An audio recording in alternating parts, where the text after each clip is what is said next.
Assalamualaikum warahmatullahi wabarakatuh.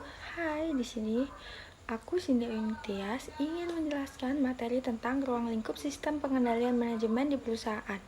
Sistem pengendalian manajemen merupakan kerangka kerja yang terstruktur yang membantu organisasi mencapai tujuannya dengan memaksimalkan efisiensi dan efektivitas operasi. Nah, yang selanjutnya itu adalah definisi dan tujuan sistem pengendalian manajemen.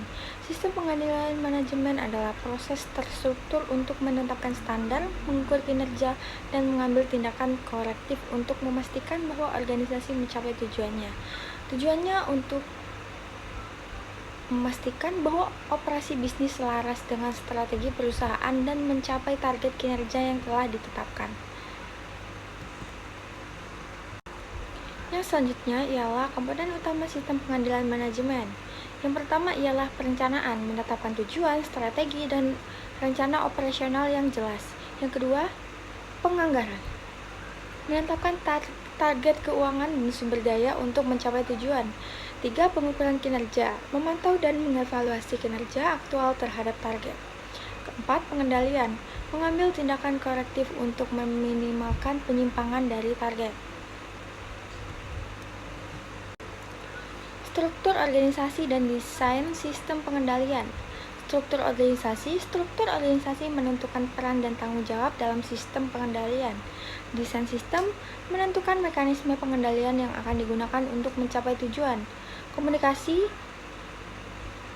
yang efektif sangat penting dalam sistem pengendalian untuk memastikan semua pihak memahami peran dan tanggung jawabnya. Selanjutnya yaitu pengukuran kinerja dan sistem penghargaan. Yang pertama, indikator kinerja kunci KPI digunakan untuk mengukur kinerja. Kedua, sistem penghargaan dirancang untuk memotivasi karyawan dan mendorong kinerja yang tinggi. Yang ketiga, evaluasi kinerja dilakukan secara berkala untuk mengidentifikasi area yang perlu ditingkatkan. Penganggaran sebagai alat pengendalian manajemen. Yang pertama, penganggaran adalah proses perencanaan dan pengalokasian sumber daya untuk mencapai tujuan. Yang kedua, penganggaran dapat digunakan untuk mengendalikan biaya, memaksimalkan profitabilitas, dan mengelola arus kas.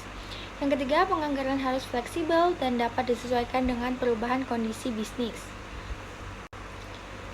Peran teknologi informasi dalam sistem pengendalian. Yang pertama, sistem informasi. Yang kedua, data analitik. Data analitik memberikan wawasan berharga untuk pengambilan keputusan. Yang ketiga,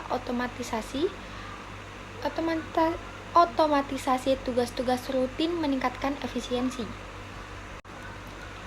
Tantangan dan pengembangan sistem pengendalian masa depan.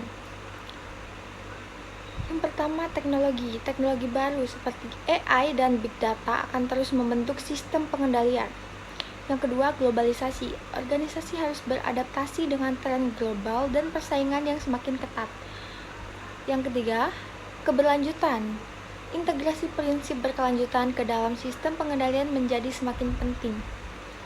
Nah, mungkin itu aja yang bisa aku sampaikan di video kali ini.